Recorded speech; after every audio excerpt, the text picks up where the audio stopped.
Kuliah Ilmu Keguruan PGMI IAIN Pontianak mempersembahkan Kendurian oleh Devi Suryaningsih dengan judul Waktu yang Terbuang dalam perspektif melestarikan adat budaya Jawa. Menari dengan lemah gemulai, dengan riang di tengah malam. Sebelum dongeng ini dimulai, ada baiknya berucap salam. Assalamualaikum warahmatullahi wabarakatuh. Pantai abrasi di dalam goa, airnya meluap hanyutkan bahtera. Kumulai dongeng dengan doa, moga berkesan di hati saudara. Makan roti pakai selai, belum habis taruh di nampan. Dongeng ini akan saya mulai, selamat mendengarkan. Dalam sinopsis, suatu hari di desa Kuala Dua, tepatnya di kampung Pari Jepang, yang mempunyai mayoritas penduduk bersuku Jawa yang masih dibilang sedikit kental akan adat istiadat Jawa yang diturunkan secara turun-temurun oleh nenek moyang terdahulu. Di kampung Pari Jepang terdapat sepasang suami istri yang memiliki 3 anak, yaitu Pak Tono dan Bu Midah. Pada saat itu, Pak Tono dan Bu Midah yang baru saja mengalami keadaan duka karena telah meninggalnya anak ketiga dari Pak Tono dan Bu Midah. Pada hari ini bertepatan 3 hari setelah meninggalnya anak Pak Tono dan Bu Midah. Maka mereka akan mengadakan kenduri di malam hari ini. Pada sore hari, Bu Midah meminta Budi untuk pergi mengundang orang-orang kampung dan Pak Ustadz agar menghadiri acara kenduri nanti malam. Acara mulanya dimulai pada pukul 19.30, tertunda menjadi pukul 20.00 akibat kelalaian Budi. Adapun peran yang terdapat di dalam dongeng ini adalah yang pertama, Fitri sebagai anak kedua dari Pak Tono dan Bu Midah.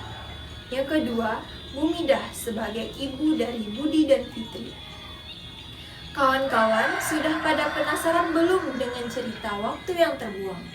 Jika sudah, marilah kita bersama-sama mendengarkan cerita selengkapnya. Waktu yang Terbuang.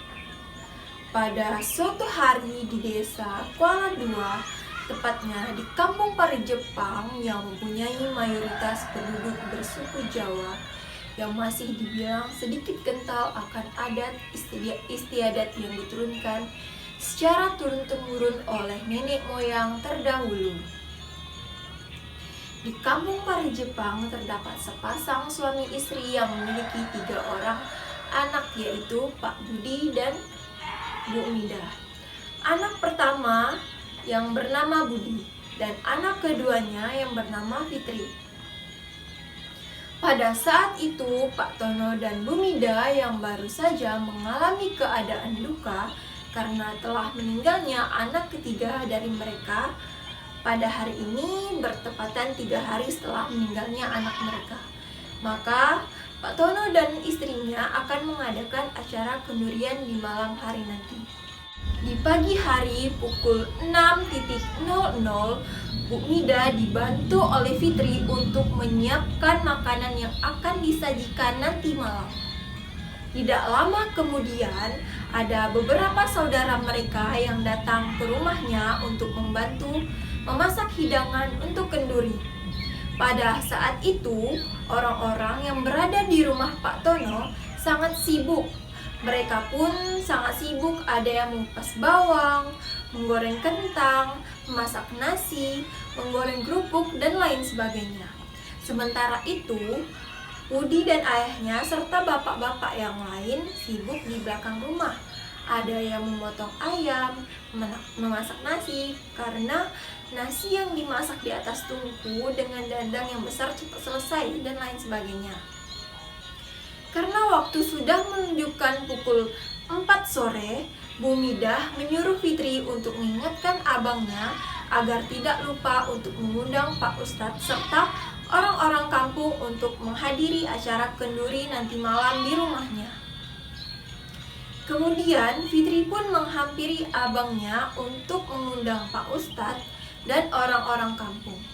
Setelah itu abangnya pun pergi untuk mengundang Pak Ustadz serta orang-orang kampung untuk menghadiri acara kendurian tersebut. Tetapi ketika waktu sudah menunjukkan pukul 6 sore, abangnya pun masih belum pulang ke rumah juga. Bu Midah khawatir jika terjadi sesuatu dengan Budi. Jadi beliau meminta Fitri untuk mencari abangnya. Dok, golek ki kakangmu dhisik. Wis magrib kok urung mulai ya, Dok. Ibu khawatir dadine. Nggih, Bu, Fitri tak goleki kakang sisik. Saat Fitri sudah bertemu dengan abangnya, mereka berdua pun pulang ke rumah. Sesampainya di rumah, Bu Midah bertanya kepada Fitri, "Koe mau ketemu neng di karo kakangmu, Dok?" "Mau akeh podo jagong karo konco-koncone ning omah Mas Fikar." "Oh, ya wis nek kaya ngono." "Nggih, Bu." Pada saat pukul 7.30 malam, orang-orang kampung sudah ramai yang datang ke tempat acara kenduri tersebut. Tetapi Pak Ustadz yang akan memimpin acara tersebut belum juga datang. Lalu Bu Midah menyuruh Fitri untuk bertanya kepada abangnya yang berada di dalam kamar. "Dok, takok ke karo kakangmu. Dek wis ngomongke Pak Ustadz opo urung? Kok Pak Ustadz urung teko wis suwe, biasane Pak Ustadz iku tepat waktu nek diundang." "Keh Bu, tak takokke kek kakang sisik." Setelah Fitri bertanya kepada abangnya, lalu Fitri menghampiri ibunya kembali. "Kakang ngomongnya mau lali undang Pak Ustadz karena mau dicelok kancane disengi jagong-jagong." "Yo nek ngono kepiye kakangmu iki? Iki wis jam 7:45. Melas wong wis podo ngenteni." Akhirnya Bu Midah pun menyuruh suaminya untuk datang ke rumah Pak Ustadz untuk mengundang agar memimpin acara kenduri tersebut. Lalu Pak Tono pun bergegas untuk menuju ke rumah Pak Ustadz. Karena kelalaian Budi tadi, jadi kendurian tersebut dimulai pukul 8 malam. Kendurian pun dibuka dengan salam.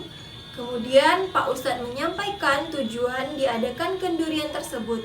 Kemudian Pak Ustadz pun bersama bapak-bapak yang lain membacakan serangkaian ayat-ayat Al-Quran, kalimat tauhid, tahlil, salawat yang diawali dengan Al-Fatihah dengan meniatkan pahala untuk arwah. Setelah itu acara kenduri arwah ditutup dengan doa.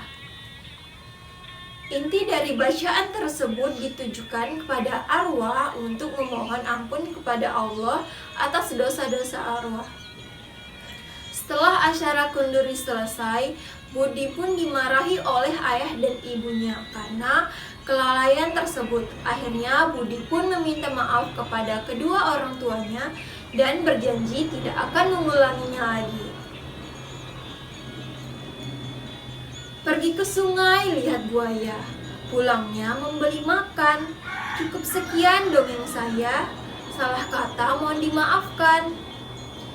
Sungguh cantik si kucing putih, saling menyayang dan berkasih. Salam selalu si daun selasih. Cukup sekian dan terima kasih. Assalamualaikum warahmatullahi wabarakatuh.